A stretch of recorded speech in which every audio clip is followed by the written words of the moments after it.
উলামায়ে কেরামগণ এই মুহূর্তে ঐক্যবদ্ধ হয়ে দুর্বার আন্দোলন আমাদের করতে হবে, যাতে করে বাংলার জমিন থেকে ইসকন চিরতরে ধূলিসাৎ হয়ে যায়।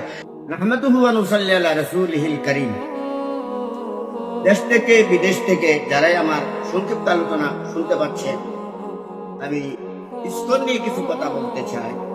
ইসকনকে চিরতরে বাংলাদেশ থেকে বন্ধ করে দিতে হবে। ইসকনের যত আস্তানা আছে, যত অফিস আছে, সব টোটাল বন্ধ করে দিতে হবে।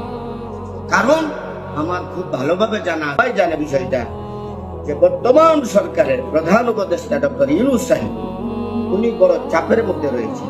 চতুর্দিক থেকে শত্রুরা তাকে একের পর এক হেনস্থ করা করছে, গন্ডগোল লাগাইতেছে।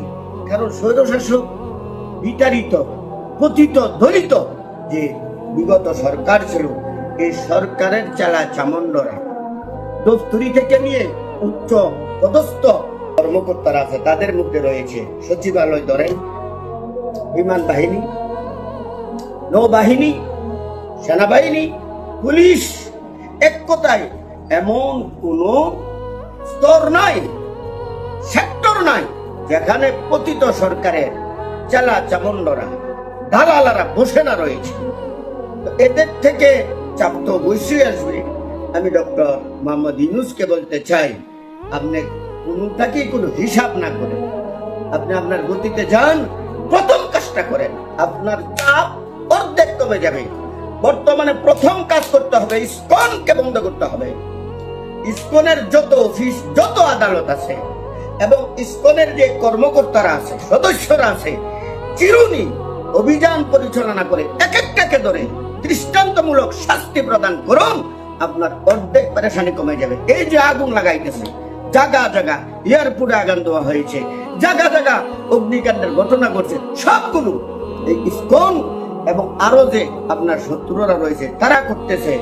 আমাদের সম্মানিত খতিব সাহেব গাজীপুরে, এই খতিব সাহেবকে ইসকনের বিরুদ্ধে কথা বলার কারণে একের পর এক তারা চিঠি দিয়েছে, অবশেষে গুম করে 3 দিন পর্যন্ত অমানবিক তার উপর অত্যাচার নির্যাতন করে এরপরে ওই ইন্ডিয়া নামার যে কোনো কারণে হয়তো নিতে পারে নাই, পঞ্চগড়ে তাকে এই অবস্থায় ফেলে রাখা হয়েছে।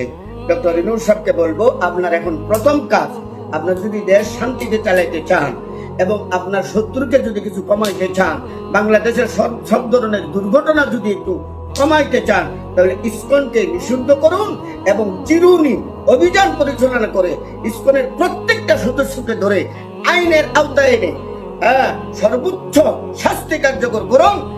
দেশ অর্ধেক ঠান্ডা হয়ে যাবে।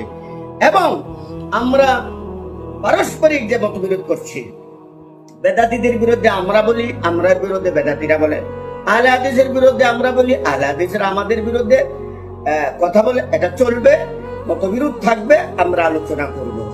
যেমন ভাইয়া ভাইয়া ঝগড়া হয়, কিন্তু পরের অন্য বাড়ির সাথে ঝগড়া হলে 2 ভাইয়ের সাথে হয়ে যায়। আর বাড়ি বাড়ি ঝগড়া হয়, অন্য গ্রামের সাথে ঝগড়া হলে বাড়ি বাড়ি এক হয়ে যায়।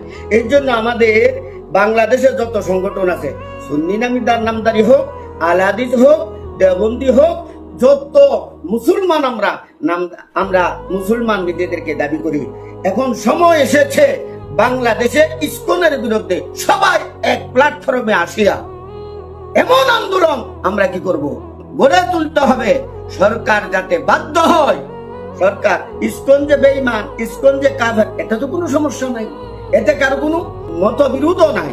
সুতরাং ইসকনকে বাংলাদেশ থেকে তাড়ানোর জন্য সমস্ত দল, উলামায়ে কেরামগণ এই মুহূর্তে ঐক্যবদ্ধ হয়ে দুর্বার আন্দোলন আমাদের করতে হবে, যাতে করে বাংলার জমিন থেকে ইসকন চিরতরে ধূলিসাৎ হয়ে যায়।